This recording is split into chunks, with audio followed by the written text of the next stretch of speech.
Assalamualaikum warahmatullahi wabarakatuh. Perkenalkan, nama saya Kurniati Maharani dengan NIM C0D023009. Di video ini saya akan membahas tentang penyusutan dan amortisasi dalam akuntansi pajak.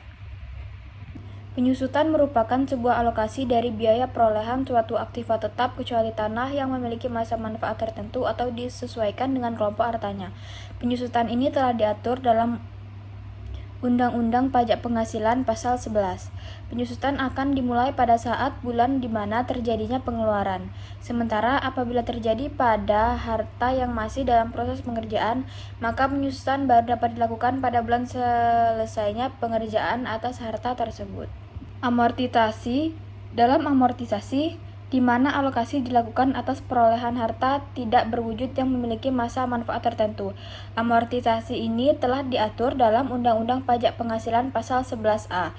Amortisasi akan dimulai juga pada bulan saat terjadinya pengeluaran.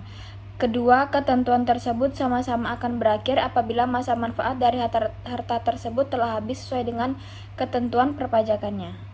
Contoh penyusutan yaitu gedung-gedung pabrik, mesin produksi, hingga alat-alat kerja yang termasuk beban selama masa manfaat yang dimiliki dari aset tetap terkait, di mana beban yang dimaksud dapat mempengaruhi hasil laba bersih, lantaran ditetapkan sebagai beban biaya ataupun pengeluaran pada laporan keuangan.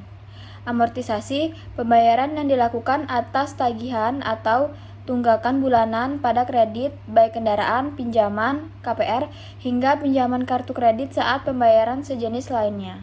Metode penyusutannya ada dua. Yang pertama, metode garis lurus, yaitu metode ini membagi biaya perolehan aset secara merata sepanjang masa manfaatnya.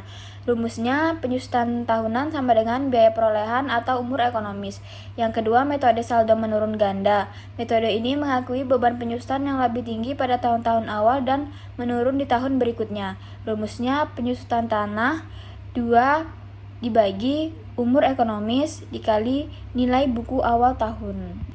Metode amortisasi yang pertama, metode garis lurus, sama seperti penyusutan aset tetap. Metode ini membagi biaya perolehan aset tak berwujud secara merata sepanjang masa manfaatnya.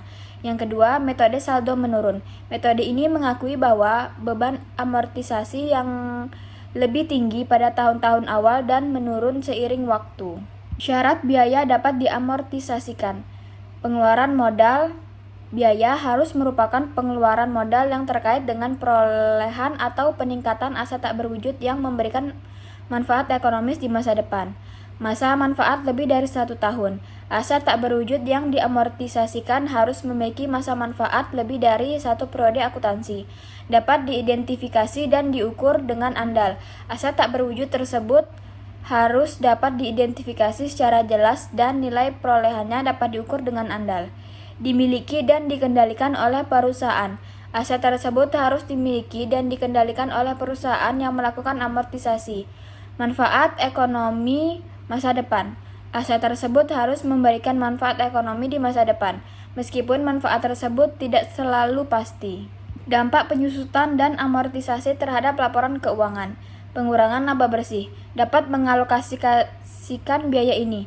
Perusahaan dapat mengurangi laba bersih yang dilaporkan. Hal ini penting untuk mencerminkan nilai aset yang berkurang seiring waktu. Pencatatan aset. Penyusutan ditetapkan pada aset berwujud, sedangkan amortisasi ditetapkan pada aset tidak berwujud. Kesehatan keuangan. Laporan keuangan yang mencerminkan penyusutan dan amortisasi memberikan gambaran yang lebih realistis tentang kesehatan keuangan perusahaan.